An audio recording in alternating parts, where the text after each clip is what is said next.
important là, où on vit, effectivement, on célèbre les lions auréolés de cette deuxième étoile. D'abord animé par un sentiment de fierté, en tout cas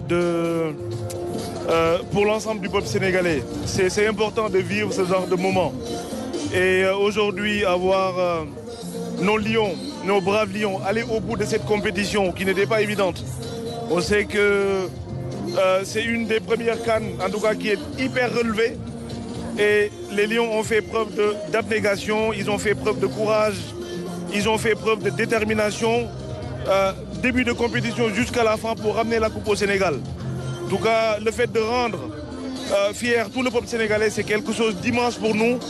On sait qu'on en avait besoin et c'est l'occasion pour nous, en tout cas, de rendre hommage vraiment l'ensemble des Lions, le staff technique, la fédération, parce qu'il y a aussi un accompagnement constant du début jusqu'à la fin du gouvernement du Sénégal à travers le ministère du sport, le ministère des infrastructures, le ministère de la communication, parce que vous travaillez à la RTS, il y a un dispositif qui a été déployé de manière inédite pour une première fois où nous avons suivi. Déjà, vous avez permis à des millions de Sénégalais de vivre l'intégralité de la compétition, 52 matchs, d'avoir aussi des émissions tous les soirs. Ça a été en tout cas bien accueilli par les Sénégalais. Et ça a été un travail en tout cas de coordination de l'ensemble des équipes. Et je pense que c'est quelque chose qu'il faut saluer. Merci beaucoup, Monsieur le ministre. Merci d'être venu. Je rappelle que le PDS également, le Parti démocratique sénégalais, Aboubakry. Donc, qui dit Seydi Gassama, moom it nekk droit de l'hommiste ñëw teew fii di wane ni rek Sénégal tey benn la ñëpp ànd booloo teew fii ngir sargal gaynde yi. Monsieur Gassama, comment justement vous analysez cette symbiose de toutes les forces vives de la nation réunies ici devant les grilles du Palais de la République pour honorer justement nos vaillants lions? C'est un très grand moment d'unité nationale.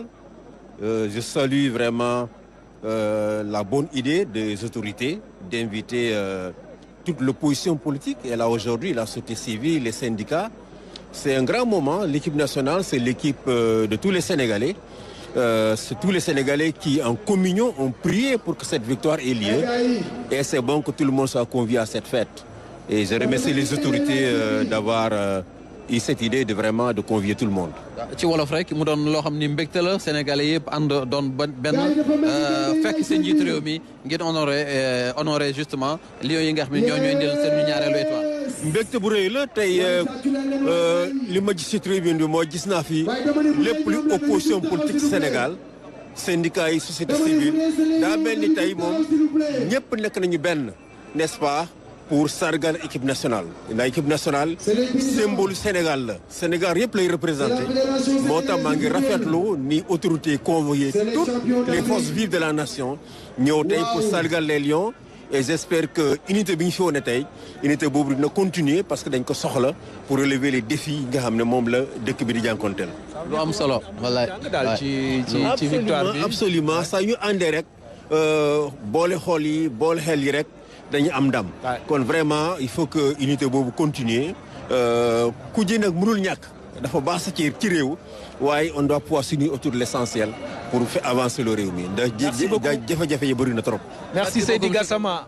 Donc, merci d'être venu. On a le plaisir également de recevoir notre grand frère.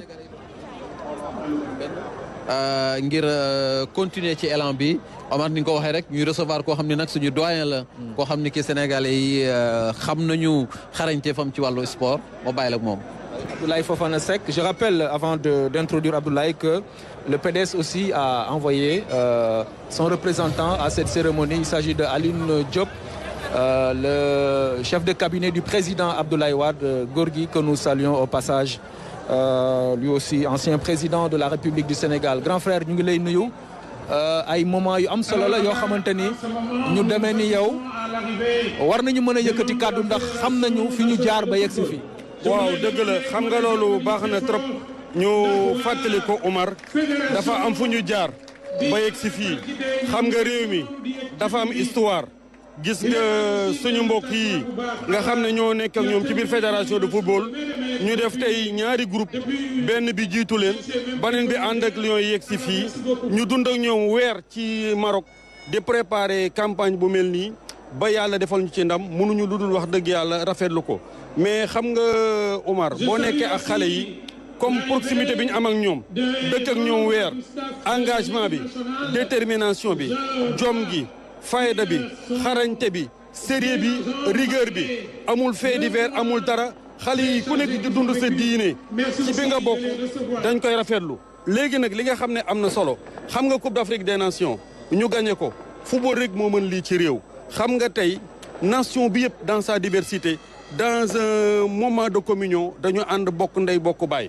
loolu dara mënu ko lu dul football gis nga importance bi nga xam ne am na ko ci àdduna kenn dootu ko démontrer tey xoolal j'ai souvent l'habitude de dire mën nañu bañ a bokk diine wala bañ a bokk waaso wala bañ a bokk xeet wala bokk tarixa mais le ballon gomme toutes les différences aujourd'hui xoolal Sénégal ni ñu ñëwee mais teeru si xale yi sargal leen jàppale leen xam nga la magie du foot demeure dans son incertitude dans sa vaste brassage de pulsions, d'audace et de folie et durant ma carrière de reporter sportif je rappelais souvent que le reporter sportif est un passionné qui s'occupe d'un métier passionnant qui agit sur une matière passionnelle s'adressant à des téléspectateurs, lecteurs, auditeurs souvent bien passionnés. Donc si à l'époque nous avons vraiment investi ce genre-là, si nous avons voulu vraiment rester des journalistes sportifs parce que le sport est un élément unificateur, un facteur de rapprochement entre les peuples. Et c'est le foot, l'expression la plus finie du sport.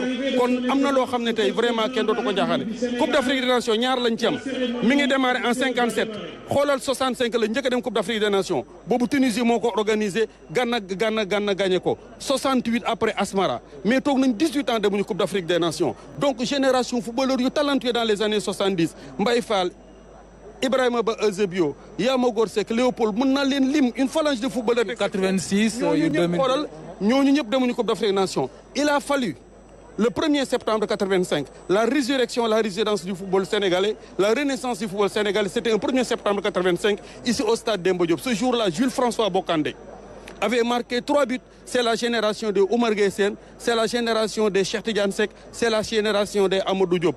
Donc après, c'est en 2000 que le Sénégal a eu disputé sa première Coupe d'Afrique des Nations. Nous l'avons vécu au Mali. Ce jour-là, le Sénégal avait perdu à la série des tirs au but devant le Cameroun. Et c'était l'autre génération de la renaissance du football, les El Hadji Diouf et Fadiga. Je me rappelle à cet instant, le reporter sportif, je disais que Khalilou Fadiga, c'est le gaucher magique. Et je disais que si El Hadji Diouf, le football est un art, El Hadji Diouf est un artiste. Mais cette génération-là qui gagne la Coupe d'Afrique en 2022 et qui regagne encore cette Coupe d'Afrique autour de Sadio Mané est un joueur sur le berceau duquel toutes les feuilles du football se sont penchées. Aujourd'hui, le monde nous envie cette génération de footballeurs, cette génération de footballeurs de classe exceptionnelle. Nous sommes aujourd'hui détenteurs d'un deuxième cercle, du deuxième étoile. Et je disais à l'époque, je demande à ce que le président de la République, Bassirou Diomaye Faye, qui va être aujourd'hui fier aussi de